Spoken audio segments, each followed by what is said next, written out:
slime បរៀងធ្វើ slime មិនដំបងយើងត្រូវការដាក់ទឹកស្អិតដាក់ឡើងដាក់សិនទឹកដោទឹកស្អិតហេកុំដាក់បងហ្នឹងសាបកមានអីធ្វើអូខេធ្វើអីដាក់ទឹកស្អិតអត់មកសោះអត់ហើយបន្ទាប់មកធ្វើ slime ពណ៌ក្រហមដាក់ពណ៌ឈប់នេះជាពណ៌ញ៉ាំដាក់មួយឆ្អិនរៀបដាក់ពណ៌ហើយណាបងប្អូនអូអើយដាក់ពុះកោមើលគាត់ដាក់ពុះខ្ញុំតាមមកប៉ុណ្នេះនេះ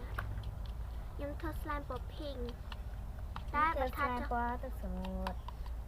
អត់ទេតាមប៉ាត់ត្រូវយើងធ្វើពណ៌ទឹកសមុទ្រតែវាអត់ពណ៌ទឹកសមុទ្រសតែពណ៌ខំតែយើងដាក់តែពីតំណទៅដល់ពេលយើងដាក់លាងទឹកតិចទៅវាអាចចេញជាពណ៌ pink ហើយតាមយើងដាក់ស្ពូនេះបើអត់ចេញនេះបងប្អូនជួយ like share ខ្ញុំផងខ្ញុំតាមចេញវីដេអូនឹងដំបងគេខ្ញុំចង់លើបើខ្ញុំចង់ខ្ញុំចង់បរៀនបងប្អូនឲ្យចេះធ្វើ slime លើដូចខ្ញុំប៉ុន្តែឆ្នៃណាអ្នកគ្នាដាក់ដាក់នោះចេញពណ៌វាយនេះពណ៌ញ៉ាំមកទឹកស្មូតហើយណាអត់ទាន់ដាក់ទឹកបូរិកទេណាវាចេញជាបាត់ដែរចាំមើលវាទឹកបូរិកចាំមើលខ្ញុំដាក់ទឹកបូរិកកោអត់ចេញ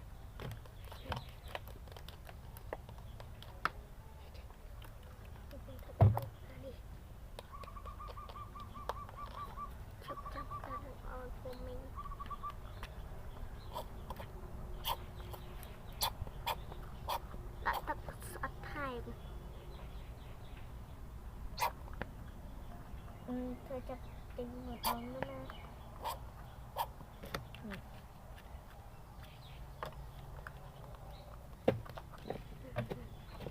ទៅវិញអាទៅវិញអីទៅអូខេតែចូលមកញ៉ាំ